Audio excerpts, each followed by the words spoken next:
ನಮಸ್ಕಾರ, good afternoon. ಇದು news at 12. ನಿಮ್ಮ ಜೊತೆ ನಾನು ಹರೀಶ್ ನಾಗರಾಜು. ಜನವರಿ 26 ಮುಂದಿನ ವಾರ ಗಣರಾಜ್ಯೋತ್ಸವದ ಪರೇಡ್ ಮೇಲೆ ಉಗ್ರರ ಕರಿನೆರಳು. ಅಮೃತ ಮಹೋತ್ಸವದ ಸಂದರ್ಭದಲ್ಲಿ ಅವಘಡಗಳಾಗುವ ಸಾಧ್ಯತೆ ಇದೆಯಂತೆ. ಕೇಂದ್ರ ಗುಪ್ತಚರ ಇಲಾಖೆಯಿಂದ ಎಚ್ಚರಿಕೆ ಸಂದೇಶ. Breaking news.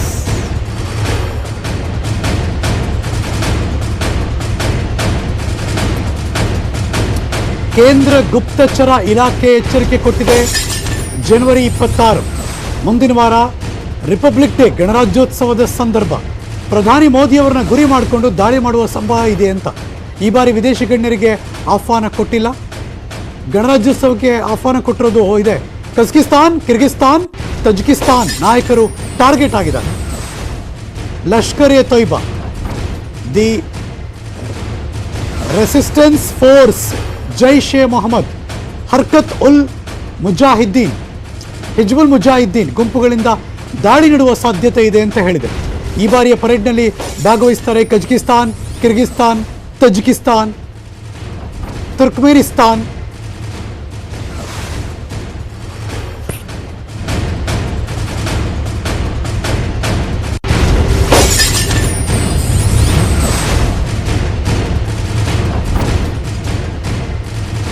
Uzbekistan, Turkmenistan, Tajikistan, Kyrgyzstan, Kazakhstan ಈ ಎಲ್ಲ ದೇಶದ ನಾಯಕರು ಬರ್ತಿದ್ದಾರೆ. ಇವರನ್ನ ಟಾರ್ಗೆಟ್ ಮಾಡ್ಕೊಂಡಿದ್ದಾರೆ ಅನ್ನೋ ಮಾಹಿತಿ ಇದೆ. ಪಾಕಿಸ್ತಾನ, ಅಫ್ಘಾನಿಸ್ತಾನ್ ಕಡೆಯಿಂದ ದಾಳಿ ನಡೆಯುವ ಸಾಧ್ಯತೆ ಇದೆ ಅಂತ ಒಟ್ಟು 9 ಪುಟಗಳ ಮಾಹಿತಿಯನ್ನು ಗುಪ್ತಚರ ಇಲಾಖೆ ನೀಡಿದೆ. ಪ್ರಧಾನಮಂತ್ರಿ ನರೇಂದ್ರ ಮೋದಿ ಅವರನ್ನ ಟಾರ್ಗೆಟ್ ಮಾಡಿ ಅವತ್ತು ದಾಳಿ ನಡೆಸ್ತಾರೆ ಅಂತ ಕೇಂದ್ರ ಗುಪ್ತಚರ ಇಲಾಖೆಯ ಎಚ್ಚರಿಕೆ. ಸಾಮಾನ್ಯವಾಗಿ ಈ ಥರದ್ದಿದ್ದಾಗ ಅದನ್ನು ಅಫ್ಕೋರ್ಸ್ ಸೀರಿಯಸ್ ಆಗಿ ಕನ್ಸಿಡರ್ ಮಾಡಲೇಬೇಕು, ಮಾಡ್ತಾರೆ. ಹಾಗಾಗಿ ಈ ಗಣರಾಜ್ಯೋತ್ಸವದ ಸಂದರ್ಭ ಜನವರಿ 26ನೇ ತಾರೀಕು ಅವತ್ತು ಪರೇಡ್ನಲ್ಲಿ ಟಾರ್ಗೆಟ್ ಮಾಡಿ ದಾಳಿ ಮಾಡ್ತಾರೆ ಅಂತ ಒಂದು ಉಗ್ರರ ಕರೆನೆರಳಿರೋ ಬಗ್ಗೆ ಎಚ್ಚರಿಕೆಯನ್ನು ಕೊಟ್ಟಿದೆ ಕೇಂದ್ರ ಗುಪ್ತಚರ ಇಲಾಖೆ. ಹಾಗಾಗಿ ಅದರಲ್ಲೂ ಕಜಕಿಸ್ತಾನ್, ಕಿರ್ಗಿಸ್ತಾನ್, ತಜಿಕಿಸ್ತಾನ್ ನಾಯಕರು ಟಾರ್ಗೆಟ್ ಆಗಿದ್ದಾರೆ ಅಂತ. Lashkar e Taiba, the resistance force, Jaish e Mohammed, Harkat ul Mujahideen, Hizbul Mujahideen ಗುಂಪುಗಳು ದಾಳಿ ಮಾಡ್ತಾರೆ ಅಂತ ಎಚ್ಚರಿಕೆ ಕೊಟ್ಟಿದೆ. ಈ ಬಾರಿ Kazakhstan 1, Kyrgyzstan 2, Tajikistan 3, Turkmenistan 4, Uzbekistan 5 ಈ 5 ದೇಶದ ನಾಯಕರು ಬರ್ತಿದ್ದಾರೆ. ಅವ್ರನ್ನ ಟಾರ್ಗೆಟ್ ಮಾಡ್ತಾರೆ ಅನ್ನೋ ಮಾಹಿತಿ ಕೊಟ್ಟಿದ್ದಾರೆ. ಪರೇಡ್ ವೇಳೆ ವಿದೇಶಿ ಗಣ್ಯರು ಟಾರ್ಗೆಟ್ ಆಗ್ತಾರೆ ಅನ್ನೋದು ಗುಪ್ತಚರ ಇಲಾಖೆಯ ಎಚ್ಚರಿಕೆಯ ಸಂದೇಶ. 9 ಪುಟಗಳ ವರದಿ ಮಾಹಿತಿ ಕೊಟ್ಟಿದೆ ಗುಪ್ತಚರ ಇಲಾಖೆ.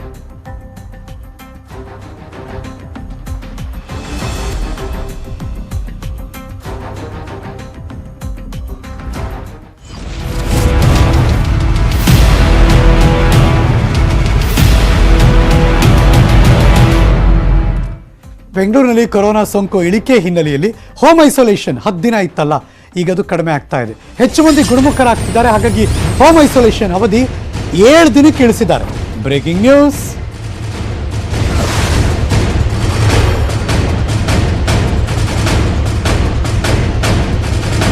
ಮೊದಲು 10 ದಿನ ಇತ್ತು, ಈಗ 7 ದಿನಗಳಿಗೆ ಹೋಮ್ ಐಸೋಲೇಷನ್ ಇಳಿಕೆ ಮಾಡಿದ್ದಾರೆ. 7ನೇ ದಿನಕ್ಕೆ ಸೋಂಕಿತರು ಎದ್ದು ಓಡಾಡ್ಬೋದು. ಪರೀಕ್ಷೆ ಎಲ್ಲ ಮಾಡಿಸೋ ಅವಶ್ಯಕತೆ ಇಲ್ಲ. ನ್ಯೂಸ್ 18 ಕನ್ನಡಕ್ಕೆ ಬಿಬಿಎಂಪಿ ಆಯುಕ್ತ ಗೌರವ್ ಗುಪ್ತಾ ಮಾಹಿತಿ ಕೊಟ್ಟಿದ್ದಾರೆ.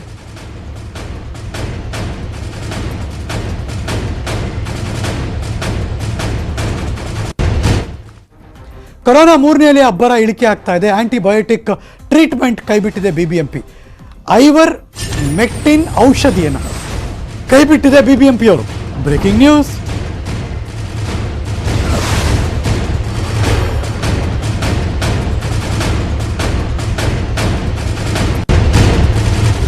ಆಂಟಿಬಯೋಟಿಕ್ ಟ್ರೀಟ್ಮೆಂಟ್ ಅದನ್ನು ಕೈಬಿಟ್ಟಿದ್ದಾರೆ ಬಿಬಿಎಂಪಿಯವರು. ಐವರ್ ಮೆಕ್ಟಿನ್ ಔಷಧಿ ಕೈಬಿಟ್ಟಿದ್ದಾರೆ ಬಿಬಿಎಂಪಿಯವರು. ಕಡಿಮೆ ರೋಗ ಲಕ್ಷಣ ಕಾಣಿಸ್ತಿರುವ ಹಿನ್ನೆಲೆಯಲ್ಲಿ ಈ ಔಷಧಿಯನ್ನು ಕೈಬಿಟ್ಟಿದ್ದಾರೆ. ಸಾಮಾನ್ಯ ಪ್ರಮಾಣದ ಮಾತ್ರೆಗಳನ್ನು ನೀಡೋದಕ್ಕೆ ಸೂಚನೆ ಕೊಟ್ಟಿದ್ದಾರೆ. 2ನೇ ಅಲೆಯಲ್ಲಿ ಐವರ್ ಮೆಕ್ಟಿನ್ ಬಳಕೆಯಾಗಿತ್ತು. ತೀವ್ರ ಪ್ರಮಾಣದಲ್ಲಿ ಆಗಿದ್ದರಿಂದ ಹೆಚ್ಚಳ ಆಗಿದ್ದ ಬ್ಲಾಕ್ ಫಂಗಸ್ ಕೇಸ್ ಬಂದಿದ್ವು.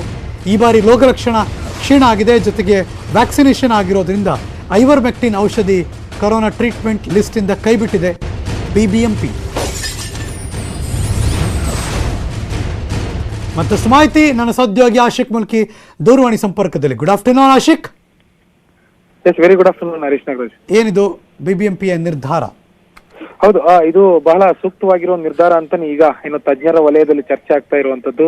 ಎರಡನೇ ಅಲೆಯ ಸಂದರ್ಭದಲ್ಲಿ ಕೊರೋನಾ ಜೊತೆಗೆ ಬ್ಲಾಕ್ ಫಂಗಸ್ ಅಟ್ಯಾಕ್ ಕೂಡ ಹೆಚ್ಚಾಗಿತ್ತು. ಅದಕ್ಕೆ ಪ್ರಮುಖ ಕಾರಣ ಕೊರೋನಾ ಸೋಂಕಿತರಿಗೆ ಕೊಡ್ಲಾಗ್ತಿದ್ದಂತಹ ಏನು ಆಂಟಿಬಯೋಟಿಕ್ ಮಾತ್ರೆಗಳಿಂದಾಗಿ ಬ್ಲಾಕ್ ಫಂಗಸ್ ಪ್ರಕರಣಗಳು ಹೆಚ್ಚೆಚ್ಚು ಬೆಳಕಿಗೆ ಬರ್ತಾ ಇದ್ವು. ಅದೆಲ್ಲವನ್ನು ಕೂಡ ಗಮನದಲ್ಲಿಟ್ಟುಕೊಂಡು ಮತ್ತೆ ಈ ಮೂರನೇ ಅಲೆಯಲ್ಲಿ ಈಗ ಏನು ಮೂರನೇ ಅಲೆ ಸೋಂಕು ಪತ್ತೆ ಆಗ್ತಾ ಇದೆ, ಇದರಲ್ಲಿ ಕೂಡ ರೋಗ ಲಕ್ಷಣಗಳು ಮತ್ತೆ ಎಫೆಕ್ಟಿವ್ ತೀವ್ರತೆ ಕಡಿಮೆ ಇರುವಂತ ಹಿನ್ನೆಲೆಯಲ್ಲಿ ಆಂಟಿಬಯೋಟಿಕ್ ಅನ್ನ ಒಂದು ಕಿಟ್ ಇಂದ ಅಂದ್ರೆ ಸೋಂಕಿತರಿಗೆ ಕೊಡುವಂತಹ ಔಷಧಿಗಳ ಪಟ್ಟಿಯಿಂದ ಬಿಬಿಎಂಪಿ ಈಗಾಗಲೇ ಕೈ ಬಿಟ್ಟಿರುವಂತದ್ದು. ಬಿಬಿಎಂಪಿ ವ್ಯಾಪ್ತಿಯಲ್ಲಿ ಯಾವೆಲ್ಲ ಸೋಂಕಿತರು ಬರ್ತಾರೋ ಅವ್ರಿಗೆ ಯಾರಿಗೂ ಕೂಡ ಆಂಟಿಬಯೋಟಿಕ್ ಕೊಡಬಾರ್ದು ಅನ್ನುವಂತ ಒಂದು ಆದೇಶವನ್ನ ಬಿಬಿಎಂಪಿ ಅಧಿಕೃತವಾಗಿ ಈಗಷ್ಟೇ ಏನು ಗೌರವ್ ಗುಪ್ತಾ ಅವರು ಹೇಳಿರುವಂತದ್ದು.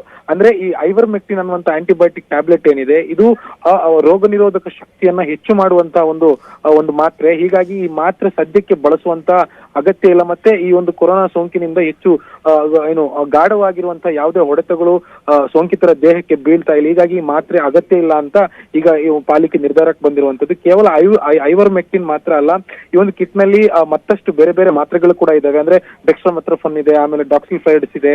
ಈ ರೀತಿಯಾದಂತಹ ಈ ಆಂಟಿಬಯೋಟಿಕ್ ಗಳೇನಿದೆ ಅದನ್ನು ಕೂಡ ಮುಂದಿನ ದಿನಗಳಲ್ಲಿ ತಜ್ಞರ ಜೊತೆ ಸಮಾಲೋಚನೆಯನ್ನ ಮಾಡಿ ನಾವು ಕೈ ಬಿಡ್ತೇವೆ. ಯಾಕಂತ ಹೇಳಿದ್ರೆ ಅಂದ್ರೆ ಈಗಾಗಲೇ ಈ ಕೊರೋನಾ ಸೋಂಕಿತರು ಸೋಂಕು ಜಾಸ್ತಿ ಆಗ್ತಾ ಇದೆ, ಮಾರಣಾಂತಿಕ ಆಗ್ತಾ ಇಲ್ಲ. ಹೀಗಾಗಿ ದೇಹಕ್ಕೆ ಹೆಚ್ಚು ಔಷಧಿಗಳನ್ನ ಕೊಟ್ಟು ಅದನ್ನ ದಂಡಿಸುವಂತ ಅಗತ್ಯ ಇಲ್ಲ ಅನ್ನೋ ನಿರ್ಧಾರಕ್ಕೆ ಬಿಬಿಎಂಪಿ ಬಂದಿರುವಂತದ್ದು. ಹರೀಶ್ ನಾಗರಾಜು. ಓಕೆ, ಸೊ ಇನ್ ಮುಂದೆ ಈ ಔಷಧಿಯನ್ನ ಬಳಸಲ್ಲ? ಹೌದು, ಖಂಡಿತ. ಅಂದ್ರೆ ಈ ಔಷಧಿಗಳನ್ನ ಬಳಸಲೇಬಾರದು ಅಂತಲ್ಲ, ಅಂದ್ರೆ ಸಾಮಾನ್ಯವಾಗಿ ಹೋಮ್ ಐಸೋಲೇಟ್ ಆಗುವವರು ಅಥವಾ ಆಲ್ಟರ್ನೇಟಿವ್ ಸೂಚಿಸಿದಾರಾ? ಇಲ್ಲ, ಅಂದ್ರೆ ಆಂಟಿಬಯೋಟಿಕ್ ಅನ್ನ ಕೊಡುವ ಅಂತ ಅಗತ್ಯ ಇಲ್ಲ ಅಂತ. ಈಗಾಗಲೇ ಈ ಒಂದು ಐವರ್ಮೆಕ್ಟಿನ್ ಮಾತ್ರ ಅಲ್ಲ ಆಂಟಿಬಯೋಟಿಕ್ ಆಗಿ ಬಳಕೆ ಆಗ್ತಿರುವಂತದ್ದು. ಇದೇ ರೀತಿಯಾಗಿ ಬೇರೆ ಬೇರೆ ಮಾತ್ರೆಗಳು, ಸಬ್ಸ್ಟಿಟ್ಯೂಟ್ ಮಾತ್ರೆಗಳು ಕೂಡ ಇದೆ. ಅವೆಲ್ಲವನ್ನು ಕೂಡ ಕ್ರಮೇಣವಾಗಿ ನಾವು ಈ ಲೀಸ್ಟ್ ತೆಗೆದಾಕ್ತಿವಿ. ಅಂತ ಪರಿಸ್ಥಿತಿ ಸದ್ಯಕ್ಕಿಲ್ಲ. ಎಲ್ಲರೂ ಕೂಡ ವ್ಯಾಕ್ಸಿನ್ ಒಂದು ಕಡೆಯಿಂದ ಭರ್ಜರಿಯಾಗಿ ನಡೀತಾ ಇದೆ. ಇನ್ನೊಂದು ಕೂಡ ಈ ಒಂದು ಕೊರೋನಾಗೆ ನಮ್ಮ ಇಲ್ಲಿರುವಂತಹ ಸಮುದಾಯಗಳ ದೇಹ ಕೂಡ ಹೊಂದ್ಕೊಂಡಿರೋದ್ರಿಂದ ಮತ್ತೆ ಅವರಿಗೆ ಆಂಟಿಬಯೋಟಿಕ್ ಆಗಿ ಅಂದ್ರೆ ಇನ್ಬಿಲ್ಟ್ ಆಗಿ ಇರುವಂತಹ ಒಂದು ರೋಗ ನಿರೋಧಕ ಶಕ್ತಿ ಏನಿದೆ ಅದಷ್ಟೇ ಸಾಕಾಗುತ್ತೆ. ಹೊರಗಡೆಯಿಂದ ಯಾವುದೇ ಈ ರೀತಿಯಾಗಿರುವಂತಹ ಪರ್ಯಾಯ ಮಾತ್ರೆಗಳನ್ನ ಕೊಟ್ಟು ಅವರನ್ನ ಮತ್ತಷ್ಟು ಸದೃಢ ಮಾಡುವಂತ ಅಗತ್ಯ ಇಲ್ಲ. ಕಳೆದ 1.5-2 ವರ್ಷದಿಂದಾನು ಕೂಡ ಈ ಒಂದು ಕೊರೋನಾಗೆ ಮತ್ತೆ ಮಾನಸಿಕವಾಗಿ ಮತ್ತು ದೈಹಿಕವಾಗಿ ನಮ್ಮ ಎಲ್ಲಾ ಜನರು ಕೂಡ ಈಗಾಗಲೇ ಫಿಟ್ ಆಗಿದ್ದಾರೆ. ಹೀಗಾಗಿ ಈ ಒಂದು ಸದ್ಯಕ್ಕೆ ಬಹಳಷ್ಟು ಅಂದ್ರೆ ಈ ಒಂದು ಹೆಚ್ಚಿನ ಡೋಸ್ ಇರುವಂತಹ ಐವರ್ಮೆಕ್ಟಿಕ್ ಅನ್ನ ಮಾತ್ರ ಆ ಒಂದು ಪಟ್ಟಿಯಿಂದ ಹೊರಗಿಟ್ಟು ಮುಂದಿನ ದಿನಗಳಲ್ಲಿ ಇದೇ ರೀತಿಯಾದ ಅದನ್ನು ಡೆಕ್ಸ್ಟ್ರಾಮೆಥ್ರೋಫನ್ ಆಗಿರ್ಬೋದು, ಈ ರೀತಿಯಾದಂತಹ ಆಂಟಿಬಯೋಟಿಕ್ ಮಾತ್ರೆಗಳನ್ನು ಕೂಡ ಹೊರಗಡೆ ಇಡ್ತೀವಿ ಅನ್ನುವಂತ ಮಾತನ್ನ ಹೇಳಿರುವಂತದ್ದು. ಥ್ಯಾಂಕ್ ಯು ಆಶಿಕ್ ಮುಲ್ಕಿ, ಈ ಕ್ಷಣದ ಮಾಹಿತಿಯನ್ನು ಅಪ್ಡೇಟ್ ಮಾಡಿದ್ದಕ್ಕೆ. ಹಾಸನ ಜಿಲ್ಲಾ ಪಂಚಾಯತ್ ಕಚೇರಿಯಲ್ಲಿ ಕೊರೋನಾ ಬಂದಿದೆ. ಜಿಲ್ಲಾ ಪಂಚಾಯತ್ ಕಚೇರಿಯ 10 ಮಂದಿಗೆ ಸೋಂಕು ದೃಢಪಟ್ಟಿದೆ. ಕಚೇರಿಗೆ ಬರೋಕ್ಕೆ ಜನರು ಮುಂಜಾಗ್ರತೆ ವಹಿಸಬೇಕು ಅಂತ ಮನವಿ ಮಾಡ್ತಿದ್ದಾರೆ. Breaking news.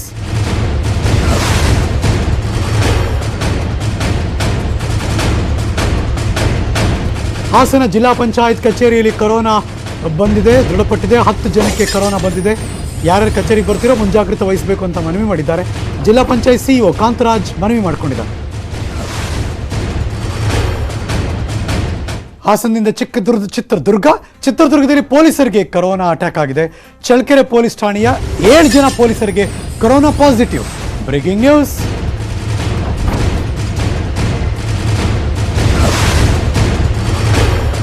ಚಿತ್ರದುರ್ಗ ಜಿಲ್ಲೆ ಚಳ್ಳಕೆರೆ ಪಟ್ಟಣ ಠಾಣೆ ಪೊಲೀಸರು ಚಳ್ಳಕೆರೆ ಪಟ್ಟಣದ ಡಿವೈಎಸ್ಪಿ ಕಚೇರಿಗೆ ತಾತ್ಕಾಲಿಕವಾಗಿ ಸ್ಥಳಾಂತರ ಮಾಡಿದ್ದಾರೆ.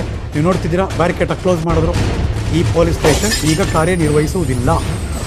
ಅಲ್ಲಿಂದ ಅವರು ಡಿವೈಎಸ್ಪಿ ಕಚೇರಿಗೆ ತಾತ್ಕಾಲಿಕವಾಗಿ ಅಲ್ಲಿದೆ. ಯಾರಾದರೂ ಚಿತ್ರದುರ್ಗದಲ್ಲಿ ಹೋಗಬೇಕು ಅಂದರೆ ಡಿವೈಎಸ್ಪಿ ಕಚೇರಿಗೆ ಹೋಗಿ ಅಲ್ಲಿ ಟೆಂಪ್ರರಿ ಅಲ್ಲಿದ್ದಾರೆ. ಅವರು ಬೋರ್ಡ್ ಹಾಕಿದ್ದಾರೆ, ಡಿವೈಎಸ್ಪಿ ಕಚೇರಿ ತಾತ್ಕಾಲಿಕವಾಗಿ ಸ್ಥಳಾಂತರ ಮಾಡಲಾಗಿದೆ. ಚಳ್ಳಕೆರೆ ಪೊಲೀಸ್ ಠಾಣೆ ಸದ್ಯಕ್ಕೆ ಸೀಲ್ ಡೌನ್. 7 ಜನ ಪೊಲೀಸರಿಗೆ ಕೊರೋನಾ ಪಾಸಿಟಿವ್.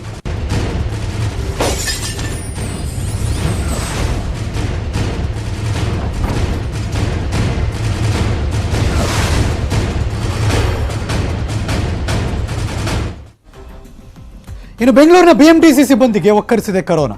15 ದಿನದಲ್ಲಿ 163 163 15 ದಿನಗಳಲ್ಲಿ 163 ಬಿಎಂಟಿಸಿ ನೌಕರರಿಗೆ ಕೊರೋನಾ ಸೋಂಕು ದೃಢಪಟ್ಟಿದೆ. Breaking news.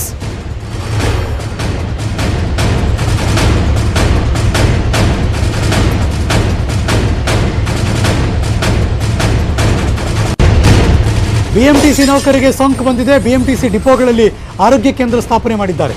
ಬಿಎಂಟಿಸಿಯಲ್ಲಿ ನಿಂತು ಪ್ರಯಾಣಕ್ಕೆ ಅವಕಾಶ ಇಲ್ಲ. ಕಠಿಣ ನಿಯಮ ಜಾರಿಗೆ ತಂದರೂ ನೌಕರಿಗೆ ಸೋಂಕು ಬಂದಿದೆ.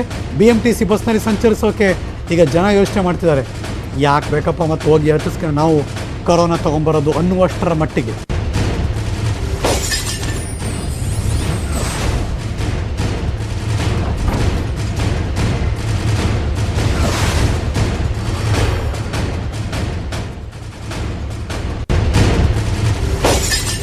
ಮತ್ತಷ್ಟು ಮಾಹಿತಿ ನನ್ನ ಸಹೋದ್ಯೋಗಿ ಸವಿತಾ ದೂರವಾಣಿ ಸಂಪರ್ಕದಲ್ಲಿದ್ದಾರೆ. Good afternoon Savita. ಸವಿತಾ, ನನ್ನ ಧ್ವನಿ ಕೇಳಿಸಿದ್ಯಮ್ಮ? Very good afternoon Savita, BMTC ನೌಕರರಿಗೆ ಕೊರೋನಾ ಬರೋದಕ್ಕೆ ಏನ್ ಕಾರಣ, ಯಾಕೆ, ಏನಿದೆ ಅದ್ರ ಬಗ್ಗೆ ಮಾಹಿತಿ. ಈಗಾಗಲೇ ಕೊರೋನಾ ವಿಸ್ಫೋಟಗೊಂಡಿದೆ, 3ನೇ ಅಲ್ಲಿನೂ ಅದರ ಆತಂಕನೂ ಹೆಚ್ಚಾಗ್ತಾ ಇದೆ. ಈ ನಿಟ್ಟಿನಲ್ಲಿ ಸಾರಿಗೆ ಇಲಾಖೆ ಮೊದಲೇ ಲಾಸ್ ಅಲ್ಲಿತ್ತು ಹರೀಶ್. ಸಾಲದ ಸುಳಿಗೆ ಸಿಕ್ಕಿತ್ತು. ವೀಕೆಂಡ್ ಕರ್ಫ್ಯೂನಿಂದ ಇನ್ಕಮ್ ಸರಿಯಾಗಿ ಬಂದಿರಲಿಲ್ಲ. ಈ ನಿಟ್ಟಿನಲ್ಲಿ ಸಿಬ್ಬಂದಿಗಳಿಗೆ ಅಂದ್ರೆ ಈ ಜನವರಿ ತಿಂಗಳಿಂದ ಅಂದ್ರೆ ಇನ್ನೂ 15 ದಿನನೂ ಕಳೆದಿಲ್ಲ, 15 ದಿನದಲ್ಲಿ 163 ಸಿಬ್ಬಂದಿಗಳಿಗೆ ಕೋವಿಡ್ ಪಾಸಿಟಿವ್ ಬಂದಿದೆ.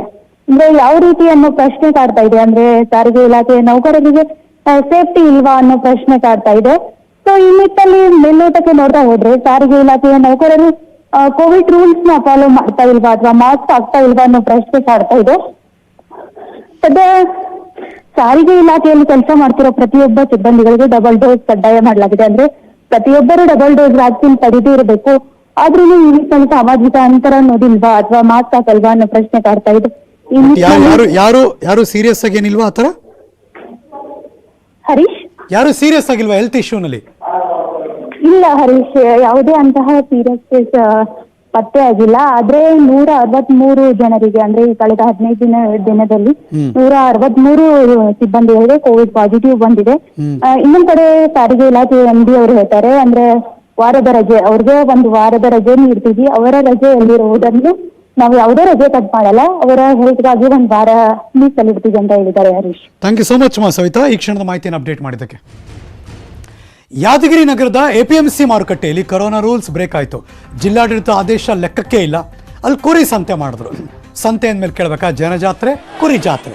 ಸಾವಿರಾರು ಸಂಖ್ಯೆಯಲ್ಲಿ ಜನನೂ ಇದ್ದರು, ಕುರಿಗಳು ಇದ್ವು. ಜನರಿಗೆ ಮತ್ತು ಜಾನುವಾರುಗಳು ಅಷ್ಟೇ ಅಲ್ಲಿದ್ದದ್ದು. ಖರೀದಿಗೆ ಅಂತ ಜನ ಬಂದರು. ಮಾಸ್ಕು, ಸಾಮಾಜಿಕ ಅಂತರ, ಅದ್ರ ಬಗ್ಗೆ ಯಾರಿಗೂ ಯೋಚನೆ ಇಲ್ಲ, ತಲೆನೂ ಕೆಡಿಸ್ಕೊತಿಲ್ಲ.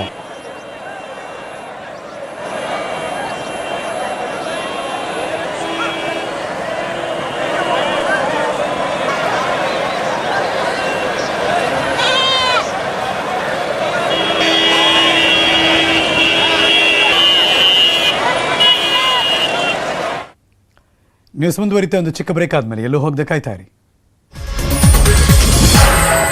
ಬೆಂಗಳೂರಲ್ಲಿ ಕೊರೋನಾ ನಿರ್ಬಂಧಗಳು ಈ ವಾರವೇ ಕೊನೆಗೊಳ್ಳುತ್ತಾ ಅನ್ನೋದೊಂದು ಪ್ರಶ್ನೆ ಮಾರ್ಕ್ ಇದೆ. ಸದ್ಯದ ಪರಿಸ್ಥಿತಿ ನೋಡಿದ್ರೆ ಟಫ್ ರೂಲ್ಸ್ ಬೇಡ ಅಂತ ನಿರ್ಧಾರಕ್ಕೆ ಬಂದಿದೆ ಅಂತೆ BBMP. Breaking news.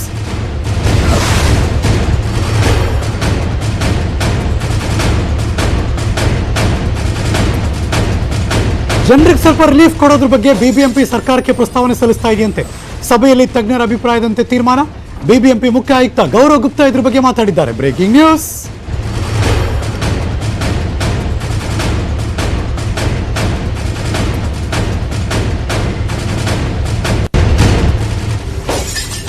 ಈಗ ಕೊರೋನಾ ತೀವ್ರತೆ ಇಲ್ಲ, ಕಂಟ್ರೋಲ್ ರೂಮಿಂದ ಎಲ್ಲ ಮಾನಿಟರ್ ಮಾಡ್ತಿದ್ದೀವಿ. ಖಾಸಗಿ ಆಸ್ಪತ್ರೆಗಳು ಕೂಡ ದಾಖಲಾಗಿರೋ ಯಾವುದೇ ಸಮಸ್ಯೆ ಇಲ್ಲ. ಸದ್ಯ ಇರೋ ನೈಟ್ ಕರ್ಫ್ಯೂ ರೂಲ್ಸ್ ಅನ್ನ 1 ವಾರ ಪಾಲಿಸಬೇಕು, 1 ವಾರ ಮುಂದುವರಿಸಿದ್ರೆ ಸಾಕು ಅಂತ ನಿನ್ನೆ ಸಭೆಯಲ್ಲಿ ತೀರ್ಮಾನ ಆಗಿದೆ.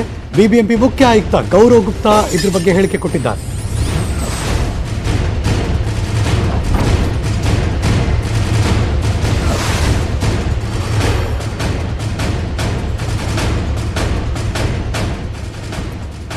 ಅವ್ರ ಮಾತು ಕೇಳಿಸ್ಕೊಳ್ಳೋಕೆ ನಾನು ಕಾಯ್ತಾ ಇದ್ದೀನಿ. Let's wait. ಗೌರವ್ ಗುಪ್ತಾ ಅವರು ಇದ್ರ ಬಗ್ಗೆ ಮಾತಾಡಿದ್ದಾರೆ. ಇನ್ನೊಂದು ವಾರ ಅಷ್ಟೇ ನೈಟ್ ಕರ್ಫ್ಯೂ, ಆಮೇಲೆ ಅದಿರಲ್ಲ. ಒಂದಷ್ಟು ಸರ್ಕಾರಕ್ಕೆ ಪ್ರಸ್ತಾವನೆ ಕೊಟ್ಟಿದ್ದಾರೆ ರಿಲ್ಯಾಕ್ಸೇಷನ್ ಬಗ್ಗೆ. ಸದ್ಯ ಇರುವ ನೈಟ್ ಕರ್ಫ್ಯೂ ರೂಲ್ಸನ್ನು 1 ವಾರ ಪಾಲಿಸಬೇಕು, 1 ವಾರ ಮುಗಿದ್ರೆ ಸಾಕು ಅಂತ ನೆನೆ ತೀರ್ಮಾನ ಮಾಡಿದ್ದಾರಂತೆ.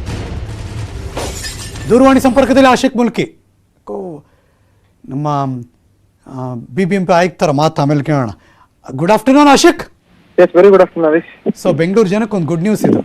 ಹೌದು, ಖಂಡಿತ. ಅಂದ್ರೆ ಈಗಾಗಲೇ ನಾವು ಕಳೆದ ಒಂದು ವಾರಗಳಿಂದ ಕೊರೋನಾ ಸೋಂಕಿನ ಪ್ರಮಾಣ ನೋಡಿದ್ರೆ 25-30 ಸಾವಿರದ ಆ ಒಂದು ಆಜುಬಾಜಿನಲ್ಲಿ ಪ್ರಕರಣಗಳು ಬೆಳಕಿಗೆ ಬರ್ತಾ ಇರುವಂತದ್ದು. ಆದ್ರೆ ಸದ್ಯಕ್ಕೆ ಇದೊಂದು ತೀವ್ರತೆ ಕಡಿಮೆ ಇರುವಂತ ಹಿನ್ನೆಲೆಯಲ್ಲಿ ಮತ್ತೆ ಸಾವಿನ ಪ್ರಮಾಣ ಕೂಡ ಕಡಿಮೆ ಇದೆ. ಸೋಂಕು ಇನ್ನೂ ಕೂಡ ಹೆಚ್ಚುತ್ತೆ, ಅದು ಬೇರೆ ಮಾತು. ಆದ್ರೆ ಸಾವಿನ ಪ್ರಮಾಣ ಮತ್ತೆ ಇದರಿಂದ ಆಗ್ತಾ ಇರುವಂತಹ ಸಮಸ್ಯೆಗಳ ಪ್ರಮಾಣ ಬಹಳ 0.0123 ಈ ಪ್ರಮಾಣದಲ್ಲಿ ಇರುವುದರಿಂದ ಅಂದ್ರೆ ಈ ಸದ್ಯಕ್ಕೆ ಸರ್ಕಾರ ಕೊಟ್ಟಿರುವಂತ ಈ ಟಫ್ ರೂಲ್ಸ್ ಗಳೇನಿದಾವೆ ಅದನ್ನೆಲ್ಲ ಕೈ ಬಿಟ್ಟು ಎಂದಿನ ಓಡಾಟಕ್ಕೆ ಮತ್ತೆ ಸಾರ್ವಜನಿಕ ವಲಯದಲ್ಲಿರುವಂತ ಎಲ್ಲಾ ನಿರ್ಬಂಧಗಳನ್ನು ಕೂಡ ತೆರವು ಮಾಡಬೇಕು ಅನ್ನುವಂತ ಒಂದು ಒಮ್ಮತದ ನಿರ್ಧಾರವನ್ನ ಬಿಬಿಎಂಪಿ ತಾಂತ್ರಿಕ ಸಲಹಾ ಸಮಿತಿ ಸಭೆಯಲ್ಲಿ ತಜ್ಞರು ಮತ್ತೆ ಬಿಬಿಎಂಪಿ ಅಧಿಕಾರಿಗಳು ಹೇಳಿರುವಂತದ್ದು. ಈಗಾಗಲೇ ಇದೆಲ್ಲವನ್ನು ಕೂಡ ಒಂದು ವರದಿ ರೂಪದಲ್ಲಿ ತಯಾರಿಸಿ ಆರೋಗ್ಯ ಇಲಾಖೆಗೆ ಕೂಡ ಕೊಟ್ಟಿದ್ದಾರೆ. ಸರ್ಕಾರಕ್ಕೆ ಈಗಾಗಲೇ ಬಿಬಿಎಂಪಿ ಕೊಟ್ಟಿದೆ. ಇದ್ರ ಬಗ್ಗೆ ಸರ್ಕಾರ ಏನ್ ತೀರ್ಮಾನ ತೆಗೆದುಕೊಳ್ಳುತ್ತೆ ಅನ್ನೋದು ಕೂಡ ಮುಖ್ಯ ಆಗುತ್ತೆ. ಕಳೆದ ನಿನ್ನೆ ಸಚಿವ ಆರ್ ಅಶೋಕ್ ಕೂಡ ಮಾತಾಡ್ತಾ ಶುಕ್ರವಾರದಂದು ಒಂದು ಸಿಹಿ ಸುದ್ದಿಯನ್ನು ಕೂಡ ಕೊಡ್ತೀವಿ ಅನ್ನುವಂತ ಒಂದು ಮಾತನ್ನು ಹೇಳಿದ್ರು. ಇದೆಲ್ಲ ನೋಡ್ತಾ ಇದ್ರೆ ಈ ವಾರಕ್ಕೆ ಎಲ್ಲಾ ನಿರ್ಬಂಧಗಳನ್ನು ಕೂಡ ತೆರವು ಮಾಡಿ ಮುಂದಿನ ವಾರದಿಂದ ಮುಕ್ತ ಓಡಾಟಕ್ಕೆ ಅವಕಾಶ ಸಿಗುತ್ತೆ ಅಂತ ಅನ್ಕೋಬಹುದು. ಹರೀಶ್, ಏನೋ ಅನಿಸ್ತಾ ಇದೆ. ಬಟ್ ಜನವರಿ 26 ರಿಪಬ್ಲಿಕ್ ಡೇ ತನಕ ಅಂತೂ ಒಂದು ಸ್ಟ್ರಿಕ್ಟ್ ಆಗಂತೂ ಇದ್ದೇ ಇರುತ್ತಲ್ವಾ?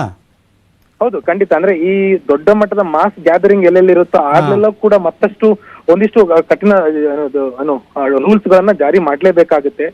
ಸೋಂಕಿನ ಪ್ರಮಾಣ ಸೋಂಕಿನಿಂದ ಆಗ್ತಿರುವಂತ ಸಮಸ್ಯೆ ಕಡಿಮೆ ಇದೆ ಎಂದ ಮಾತ್ರಕ್ಕೆ ಸಂಪೂರ್ಣವಾಗಿ ಇದರಿಂದ ಯಾವುದೇ ರೀತಿಯ ಸಮಸ್ಯೆ ತೊಂದರೆ ಇಲ್ಲ ಅಂತಲ್ಲ.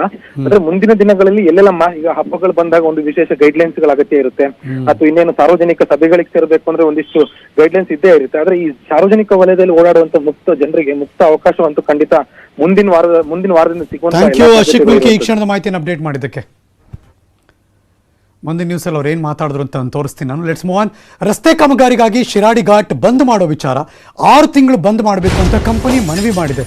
ಸಕಲೇಶ್ಪುರದಿಂದ ಮಾರನಹಳ್ಳಿ ತನಕ breaking news.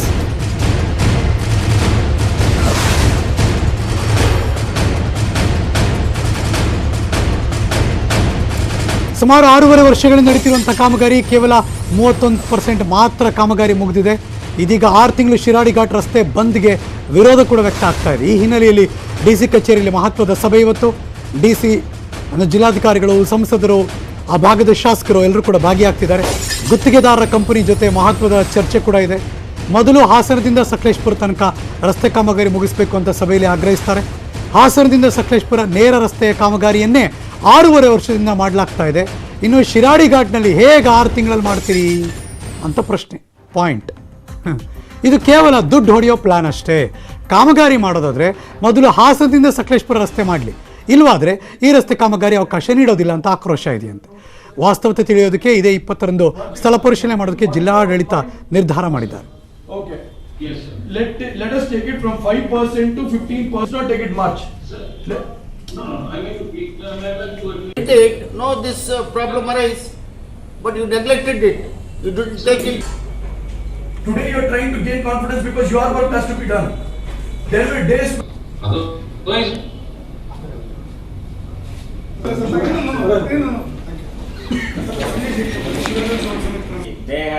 They have something to say. Okay, so I think they will be given a possibility to visit very less stipulated times. ನೀವು ಭಾಳ ಚೆನ್ನಾಗಿ ಎಕ್ಸ್ಪ್ರೆಸ್ ಮಾಡಿದ್ರಿ. ನಮ್ಗೆ ಇದು ಕ್ಲೋಸ್ ಆಗೋದು ಬೇಡ. 6.5 years ಇಂದ ರೋಡ್ನ ಎಕ್ಸ್ಕ್ಯುವೇಷನ್ ಮಾಡಿಬಿಟ್ಟು ಒಬ್ಬ ವಾಟರ್ಸ್ಗೆ which is about 35 kilometers, if I am not wrong, 40 kilometers. He is expressing it. Can I sincerely ask Janbaz, can you please let everybody know what was your program? One second. In 1 year of mine. Okay. Yes, sir. Let us take it from 5% to 15%. Not take it much. Sir. No, this problem arise, but you. ಮತ್ತಷ್ಟು ಮಾಹಿತಿ ನನ್ನ ಸಹೋದ್ಯೋಗಿ ಶಶಿಧರ್ ದೂರವಾಣಿ ಸಂಪರ್ಕದಲ್ಲಿದ್ದಾರೆ. Good afternoon Shashi. Good afternoon. Logically ಅವ್ರು ಕೇಳ್ತಿರೋದು ಕರೆಕ್ಟಾಗೇ ಇದೆ. ಏನು ಈ 6.5 ವರ್ಷದಲ್ಲಿ ಮಾಡಿರೋ ಕೆಲಸ 31% ಅಂದರೆ ಯಾರಿಗೆ ಆದರೂ ಆಕ್ರೋಶ ಇರುತ್ತೆ, ಬೇಜಾರು ಇರುತ್ತೆ. ಮತ್ತು ಏನಾಗ್ತಿದೆಯಪ್ಪ ಇದು ಅಂತ ಒಂದು ಕ್ವಶನ್ ಮಾರ್ಕ್ ಕೂಡ ಇರುತ್ತೆ. ಏನಾಯ್ತು ಮೀಟಿಂಗಲ್ಲಿ? ಆ ಮೀಟಿಂಗ್ ಅಲ್ಲಿ ಏನು ಗುತ್ತಿಗೆದಾರನ ಬದಲಾವಣೆ ಮಾಡ್ಬೇಕು ಅಂತ ಹೇಳಿ ಸಂಸದರಿಂದ ಹಿಡಿದು ಅಲ್ಲಿ ಸ್ಥಳೀಯ ಮುಖಂಡರು ಸಹ ಒತ್ತಾಯವನ್ನ ಮಾಡಿರ್ತಕ್ಕಂಥದ್ದು. ಯಾಕೆ ಅಂತ ಹೇಳಿದ್ರೆ ಶಿರಾಡಿ ಘಾಟ್ ರಸ್ತೆ ಈಗಾಗಲೇ ಪ್ರಾರಂಭವಾಗಿ 6 ವರ್ಷಗಳು ಕಳೆದರೂ ಸಹ 31% ಮಾತ್ರ ಕಾಮಗಾರಿ ಮುಗಿದಿದೆ. ಇದರಲ್ಲಿ ಗುತ್ತಿಗೆದಾರನ ಬೇಜವಾಬ್ದಾರಿನೇ ಮೇಲ್ನೋಟಕ್ಕೆ ಕಾರಣವಾಗಿ ಕಂಡು ಬಂದಿದ್ರು ಸಹ ಆತನನ್ನ ಬದಲಾವಣೆ ಮಾಡಬೇಕು ಅಂತ ಹೇಳಿ ಸಾಕಷ್ಟು ಒತ್ತಡವನ್ನು ಹೇಳಿದ್ರು ಸಹ ಆತ ಬದಲಾವಣೆ ಆಗಿಲ್ಲ. ಅಲ್ಲದೆ ಕಾಮಗಾರಿ ಸಹ ಶಿರಾಡಿಘಾಟ್ ರಸ್ತೆ ಮುಖ್ಯ ವಾಹನಗಳು ಓಡಾಡೋದ್ರಿಂದ ಅಲ್ಲಿ ಪ್ರತಿನಿತ್ಯ ಸಹ ಏನು ಅರ್ಧ ಗಂಟೆ ಜರ್ನಿಗೆ 1.5 ಗಂಟೆ ಜರ್ನಿ ಮಾಡ್ಬೇಕಂತ ಪರಿಸ್ಥಿತಿ ನಿರ್ಮಾಣವಾಗಿದೆ. ಈ ಹಿನ್ನೆಲೆಯಲ್ಲಿ ಮತ್ತೆ ಗುತ್ತಿಗೆದಾರ ಏನು ಸಕಲೇಶ್ಪುರದಿಂದ ಮಾರನಹಳ್ಳಿವರೆಗೂ ಆ ರಸ್ತೆ ಕಾಮಗಾರಿಯನ್ನು ಮಾಡ್ಲಿಕ್ಕೆ 6 ತಿಂಗಳು ರಸ್ತೆ ಬಂದ್ ಮಾಡುವಂತೆ ಮನವಿ ಮಾಡಿದ್ರು. ಈ ಹಿನ್ನೆಲೆಯಲ್ಲಿ ಆ ಜಿಲ್ಲಾಧಿಕಾರಿ ಕಚೇರಿಯಲ್ಲಿ ಸಭೆಯನ್ನು ನಡೆಸಿತ್ತು. ಈ ಸಭೆಯಲ್ಲಿ ಯಾವುದೇ ಕಾರಣಕ್ಕೂ ರಸ್ತೆಯನ್ನು ಬಂದ್ ಮಾಡಬಾರದು, ಬೇಡ ಅಂತ ಹೇಳಿ ಒಕ್ಕಲರಿಂದ ಒತ್ತಾಯವನ್ನು ಸಹ ಮಾಡಿರೋದು ಹರೀಶ್. ಓಕೆ, ಬಟ್ ಯಾವ್ದಾದ್ರು ತೀರ್ಮಾನಕ್ಕೆ ಬಂದ್ರಾ ಇಲ್ವಾ? ಈಗ ಸದ್ಯಕ್ಕೆ ಯಾವುದೇ ತೀರ್ಮಾನಕ್ಕೆ ಬಂದಿಲ್ಲ. ಆದ್ರೆ ಎಲ್ಲರ ಒತ್ತಾಯ ಒಂದೇ, ಮೊದಲು ಹಾಸನದಿಂದ ಸಕಲೇಶ್ಪುರದವರೆಗೆ ಕಾಮಗಾರಿಯನ್ನ ಮುಗಿಸಲಿ, ಆ ನಂತರದಲ್ಲಿ ಸಕಲೇಶ್ಪುರದಿಂದ ಮಾರನಹಳ್ಳಿಯವರೆಗೂ ರಸ್ತೆ ಕಾಮಗಾರಿಗೆ ರಸ್ತೆ ಬಂದ್ ಮಾಡಬೇಕು ಬೇಡ ಅನ್ನೋದ್ರ ಬಗ್ಗೆ ಇದೇ ತಿಂಗಳ 20ನೇ ತಾರೀಕಂದು ಶಿರಾಡಿಘಾಟ್ ರಸ್ತೆಗೆ ಸಂಸದರು ಮಂಗಳೂರಿನ ಜಿಲ್ಲಾಧಿಕಾರಿ, ಹಾಸನ ಜಿಲ್ಲಾಧಿಕಾರಿ ಭೇಟಿಯನ್ನ ನೀಡಿ ಒಂದು ರಿಯಾಲಿಟಿ ಚೆಕ್ ಅನ್ನು ಮಾಡಿ ಆ ನಂತರದಲ್ಲಿ ನಿರ್ಧಾರವನ್ನ ಮಾಡ್ಲಿಕ್ಕೆ ತೀರ್ಮಾನ ಮಾಡಿರೋದು Harish. Okay, thank you so much Shashi, ಈ ಕ್ಷಣದ ಮಾಹಿತಿಯನ್ನು ಅಪ್ಡೇಟ್ ಮಾಡಿದ್ದಕ್ಕೆ. ವಿಜಯಪುರದಲ್ಲಿ ಬೀದಿ ನಾಯಿ ಹಾವಳಿ ಹೆಚ್ಚಾಗಿದೆ. 9 ವರ್ಷದ ವಿಷ್ಣು ಅನ್ನೋ ಬಾಲಕನ ಅಂಗಡಿಗೆ ಹೋಗಿದ್ದಾಗ ನಾಯಿಗೆ ಅಟ್ಯಾಕ್ ಮಾಡಿದೆ. ಬಾಲಕನ ಕೈ ಬೆನ್ನಿಗೆ ನಾಯಿ ಕಚ್ಚಿ ಗಾಯಗೊಳಿಸಿದೆ. ಇದು CCTVಯಲ್ಲಿ ಸೆರೆಯಾಗಿದೆ. ಅದಾದ ಸ್ಥಳೀಯರು ಬಂದರು, ಬಾಲಕನ ರಕ್ಷಣೆ ಮಾಡಿದ್ರು.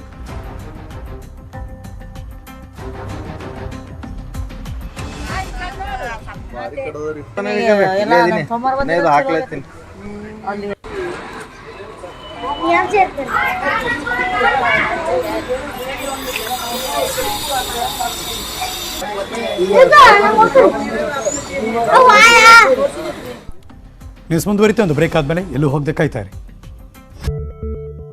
ವಿದ್ಯಾರ್ಥಿಗಳಲ್ಲಿ ಹೆಚ್ಚಾಗ್ತಾ ಇದೆ ಕೊರೋನಾ ಸೋಂಕು. ನಿನ್ನೆ ರಾಜ್ಯದಲ್ಲಿ 1148 ವಿದ್ಯಾರ್ಥಿಗಳಿಗೆ ಸೋಂಕು ಬಂದಿದೆ. Breaking news.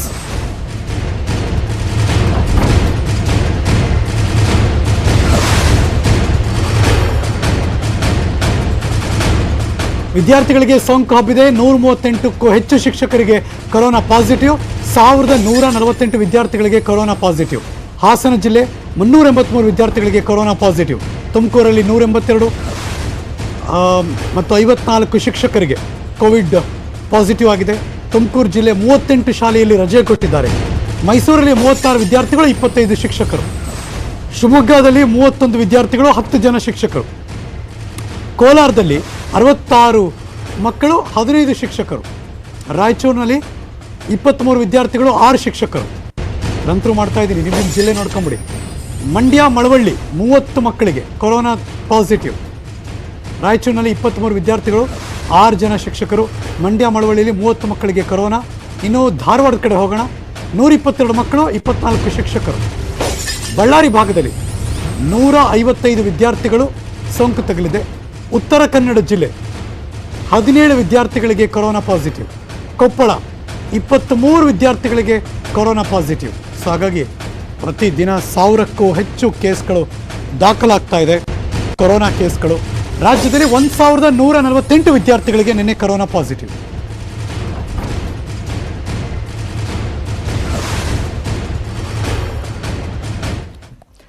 ಬೇರೆಯವರಿಗೆ ಬುದ್ಧವಾದ ಹೇಳಬೇಕು ಅಂದರೆ ಯಾರು ಹೇಳ್ತಾರೋ ಅವ್ರು ಸರಿಯಾಗಿರಬೇಕು ಅಂತ. ವಿಧಾನಸಭೆ ಡೆಪ್ಯೂಟಿ ಸ್ಪೀಕರ್ ಆನಂದ್ ಮಾಮನಿಯವರ ಹುಟ್ಟುಹಬ್ಬ ನಡೀತು. ಕೋವಿಡ್ ರೂಲ್ಸ್ ಗಾಳಿಗೆ ತೋರಿದ್ರು. ಶಾಸಕರು, ಬೆಂಬಲಿಗರು ಮಾಸ್ಕ್, ಸಾಮಾಜಿಕ ಅಂತರ ಇಲ್ಲದೆ ಗುಂಪು ಗುಂಪಾಗಿ ನಿಂತರು ಜನ. ಬೆಳಗಾವಿ ಸೌದತ್ತಿ ಪಟ್ಟಣದ ಮನೆಯಲ್ಲಿ ಶುಭಾಶಯ ಮಹಾಪುರ. ಶಾಸಕರಿಗೆ, ಅಭಿಮಾನಿಗಳು, ಬೆಂಬಲಿಗರು ಶುಭಾಶಯ ಕೋರಿದ್ರು. ಅವಾಗ ಜನ ಕೂಡ ಕೇಳ್ತಿರ್ತಾರೆ, ಸರ್ ನೀವು ಜಮಾ ಮಾಡ್ಕೋತೀರಾ, ನಾವು ಮಾಡ್ಕೋಬಾರ್ದ ಸರ್? ನಾವು ಮಾಸ್ಕ್ ಹಾಕಿಲ್ಲ ಅಂದ್ರೆ ಕೇಳ್ತೀರಾ, ನೀವು ಹಾಕ್ಕೊಂಡಿದ್ದೀರಾ ಸರ್? ನಮ್ಮ ಸಾಮಾಜಿಕ ಅಂತರ ಕೇಳ್ತೀರಾ, ನೀವು ಮಾಡಿದ್ರಾ ಸರ್? ಸೇಮ್ ಸಾರ್ವಜನಿಕರ ಪ್ರಶ್ನೆ.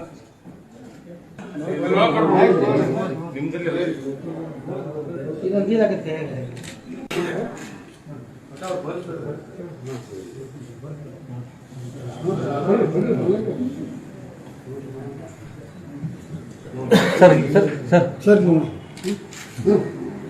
ಒಂದು ಡಿಸಿಪ್ಲಿನ್ ಟೋಟಲ್ ಮಿನಿಟ್ಸ್ ಇದೆಲ್ಲ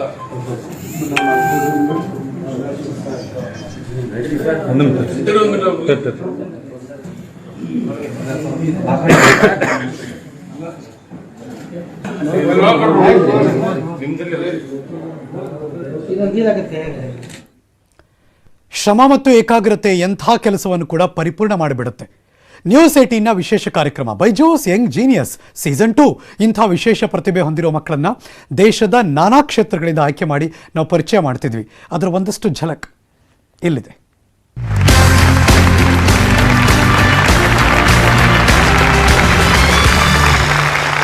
ನಮಸ್ಕಾರ. ಪುಟ್ಟ ಪುಟ್ಟ ಹೆಜ್ಜೆಗಳು ಮತ್ತು ತುಂಬಾ ಎತ್ತರಕ್ಕೆ ಏರೋದು.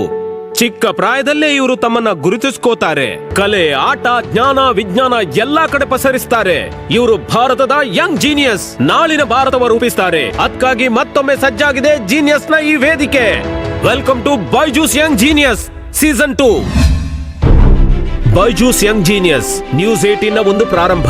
ಇಂಡಿಯಾದ ಯಂಗ್ ಜೀನಿಯಸ್ ರನ್ನ ಪರಿಚಯಿಸಲು ವಿಭಿನ್ನ ಫೀಲ್ಡ್ ನಲ್ಲಿ ತಮ್ಮ ಪ್ರತಿಭೆಯ ಬಾವುಟ ಹಾರಿಸಿಬಿಟ್ಟ ಈ ಯಂಗ್ ಜೀನಿಯಸಸ್ ಈಗ ಬರ್ತಿದ್ದಾರೆ ತಮ್ಮ ಕಥೆನ ನಿಮ್ ಮುಂದಿಡಲು. ಇವಳು ವರ್ಲ್ಡ್ ಕಿಕ್ ಬಾಕ್ಸಿಂಗ್ ಚಾಂಪಿಯನ್ಶಿಪ್ ನಲ್ಲಿ ಭಾರತಕ್ಕೆ 2 ಬಾರಿ ಗೋಲ್ಡ್ ಮೆಡಲ್ ಕೊಡಿಸಿದವಳು. ತರ್ಕ್ಪುರ ಕಾಶ್ಮೀರದಿಂದ 14 ವರ್ಷದ ತಜ್ಮುಲ್ ಇಸ್ಲಾಂ. ನನ್ನ ಹೆಸರು ತಜ್ಮುಲ್ ಇಸ್ಲಾಂ. ನಾನು ಕಾಶ್ಮೀರಲ್ಲಿ ಇರುವಳು. ನನ್ಗೆ 14 ವರ್ಷ ಮತ್ತು ನಾನು 2 time world kick boxing champion. ಬರೀ ನಮ್ಗಾಗಿ ಬದುಕೋದು ಬದುಕು ಅಂತೀರಾ? ಬದುಕಲ್ಲಿದ್ರೆ ಇತರರಿಗಾಗಿ ಬದುಕಿ. ನಮ್ಮ ಮುಂದಿನ ಜೀನಿಯಸ್ ಈ ಮಾತನ್ನ ಗಟ್ಟಿಯಾಗಿ ನಂಬ್ತಾರೆ. ಅದಕ್ಕೆಂದೇ ಅವರು ಮಹಿಳೆಯರ ಸುರಕ್ಷೆಗಾಗಿ ಒಂದು ಆಪ್ ಮಾಡಿದ್ದಾರೆ, ರಕ್ಷಾ ಆಪ್. ಇವರು ಪ್ರಧಾನಮಂತ್ರಿ ಬಾಲ ಪುರಸ್ಕಾರದಿಂದ ಸನ್ಮಾನಿತ ಜಮ್ಮುವಿನ 14 ವರ್ಷದ ಹರ್ಮನ್ ಜೋತ್ ಸಿಂಗ್. ನನ್ನ ಹೆಸರು ಹರ್ಮನ್ ಜೋತ್ ಸಿಂಗ್. ನಾನು 14 ವರ್ಷ ವಯಸ್ಸಿನವ. ನನ್ನ ಬೆಸ್ಟ್ ಫ್ರೆಂಡ್ಸು ಫಿಸಿಕ್ಸ್, ಕಂಪ್ಯೂಟರ್ಸ್ ಮತ್ತು ಮ್ಯಾಥಮ್ಯಾಟಿಕ್ಸ್. ಕಂಪ್ಯೂಟರ್ ಪ್ರೋಗ್ರಾಮ್ ಕಲಿತ ಮೇಲೆ ನಾನು ನನ್ನ ಮೊದಲ ಅಪ್ಲಿಕೇಶನ್ ಮಾಡಿದೆ. ಅದರ ಹೆಸರಿತ್ತು ರಕ್ಷಾ ವುಮೆನ್ ಸೇಫ್ಟಿ ಆಪ್. ಈಗ ನೀವು ನನ್ಗೆ ಹೇಳಿ ನೀವು ಆಪ್ ಅಂತೂ ಮಾಡಿದ್ರಿ, ಆದ್ರೆ ನೀವು ಸ್ವತಃ ಸೆಲ್ಫ್ ಡಿಫೆನ್ಸ್ ಕಲ್ತಿದ್ದೀರಾ? ಸರ್, ಸ್ಪೋರ್ಟ್ಸ್ ನಲ್ಲಿ ನೋಡ್ಲು ತುಂಬಾ ಇಷ್ಟ, ಆದ್ರೆ ಮಾಡೋಕೆ ಅಲ್ಲ. ಹೊಸ ವಿಚಾರ ಮತ್ತು ಉಚ್ಚ ಸ್ಫೂರ್ತಿಯೊಂದಿಗೆ ಜಗತ್ತಿನ ವಿಸ್ಮಯಗೊಳಿಸುವ ಇನ್ನೂ ಯಂಗ್ ಜೀನಿಯಸ್ ಬರಲಿದ್ದಾರೆ.